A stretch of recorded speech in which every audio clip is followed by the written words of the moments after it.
Welcome study studio with Mohammad Farooq के page से। आज मैं आपको ब्रांचेस ऑफ फ़िज़िक्स बताऊंगी क्या होती हैं।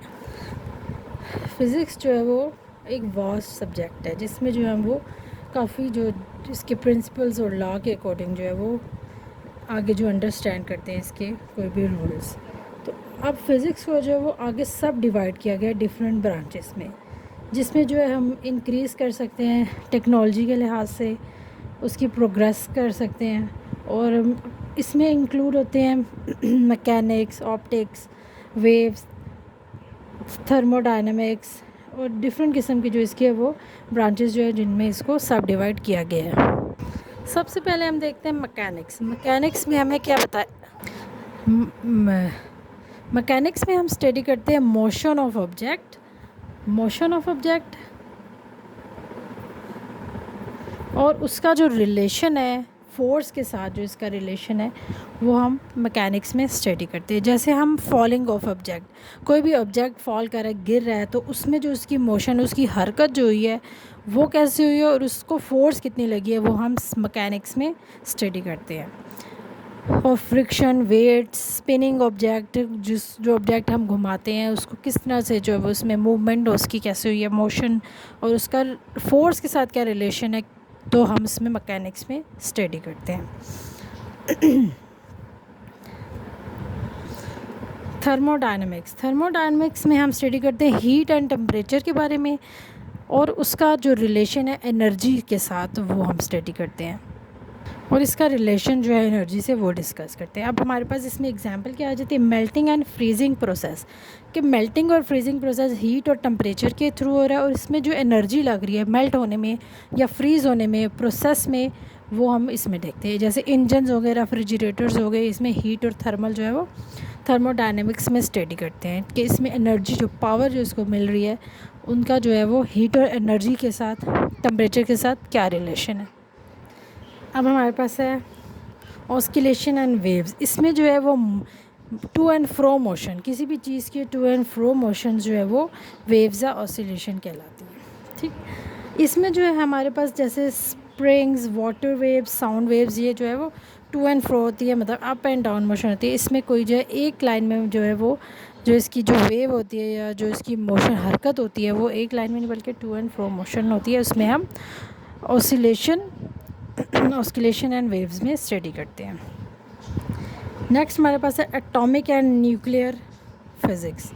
एटॉमिक एंड न्यूक्लियर फिज़िक्स में हम स्टडी करते हैं स्ट्रक्चर और प्रॉपर्टीज़ के बारे में। एटम के जो स्ट्रक्चर्स और प्रॉपर्टीज़ होते हैं उसके बारे में हम स्टडी करते हैं, और जो इसका न्यूक्लियाई ऑफ एन एटम होता है उसके बारे में हम स्टडी करते हैं, और स्ट्रक्चर और फंक्शन ऑफ एटम के बारे में हम इसमें स्टडी करते हैं। जैसे हमारे पास हो गया इलेक्ट्रिकल चार्ज, एक एटम है, चार्ज है, तो इसका जो है वो हम इसके बारे में स्टडी करेंगे। एक्सरेज के बारे में, lasers, nuclear reactions, MRI, CT scan, PET scan वगैरह जो हमारे पास जो है वो इसके एटम्स के बारे में हम स्टडी करते हैं। नेक्स्ट हमारे पास आता है रिलेटिविटी।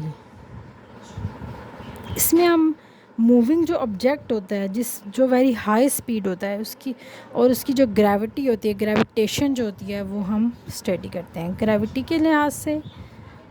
और जो मूविंग ऑब्जेक्ट होता है उसकी ग्रेविटी देखते हैं विद हाई स्पीड, जो इसकी सबसे हाई स्पीड होती है उसके लिहाज से हम इसकी ग्रेविटेशन देखते हैं जो कोई भी मूविंग ऑब्जेक्ट हो। एग्जांपल लेते हैं न्यूक्लियर एनर्जी इसकी मेन एग्जांपल है, जिसमें जो वो एक मूविंग हाई स्पीड वाला ऑब्जेक्ट है उसकी ग्रेविटेशन देखते हैं कि उसकी क्या है। पार्टिकल्स और एक्सेलरेटर्स को भी हम इसी में रिलेटिविटी में स्टडी करते हैं, इसमें हम स्टडी करते। नेक्स्ट है हमारे पास इलेक्ट्रोमैग्नेटिज्म में हम स्टडी करते हैं चार्ज के बारे में। इलेक्ट्रिकल चार्ज हो गए, मैग्नेट्स हो गए, इनके बारे में जो है फिज़िकल फिनोमेना जो इसका वो हम इसमें चार्जेस के बारे में जो है वो स्टडी करते हैं इन इलेक्ट्रोमैग्नेटिज्म में। इसमें मूविंग जो होते हैं चार्ज होते हैं, और जो इसका जो फिज़िकल जो चेंज आता है इसमें मूवमेंट में इसकी, तो इसमें हम वो स्टडी करते हैं कि इलेक्ट्रिकल चार्ज है तो वो कैसे है, और मैग्नेट्स का मूवमेंट और इलेक्ट्रोमैग्नेट, सारा कुछ जो है हम इसमें इलेक्ट्रोमैग्नेटिज़म में स्टडी करते हैं। नेक्स्ट है हमारे पास ऑप्टिक्स। ऑप्टिक्स में हम लाइट के बारे में और इसके जो यूज़ है उसके बारे में करते हैं स्टडी। ऑप्टिक्स का मतलब होता है लाइट, जो जैसे मिरर्स, लेंसेज, आई, टेलीस्कोप वगैरह, हम सारा कुछ ऑप्टिक्स में इसके स्टडी करते हैं। क्वांटम फिज़िक्स में हम स्टडी करते हैं डिस्क्रीट और इनडिविजिबल यूनिट्स होते हैं एनर्जी के, जिसको हम क्वांटा कहते हैं, उसके बारे में हम स्टडी करते हैं। जैसे कि एटम हो गया और उसके जो डिफरेंट पार्ट्स होते हैं जो इनडिविजिबल होते हैं, जो डिवाइड नहीं हुए होते, तो वो हम जो है वो इसमें इनडिविजिबल एटम्स के बारे में हम इसमें स्टडी करते हैं और उसके जो डिफरेंट पार्ट्स होते हैं उसके बारे में हम क्वांटम फिज़िक्स में स्टडी करते हैं। इसके अलावा हमारे पास और भी होती है biophysics and medical physics, different branches of physics हैं, लेकिन हमें जो ये इस बुक में दिया गया हम उसके बारे में डिस्कस कर लेते हैं।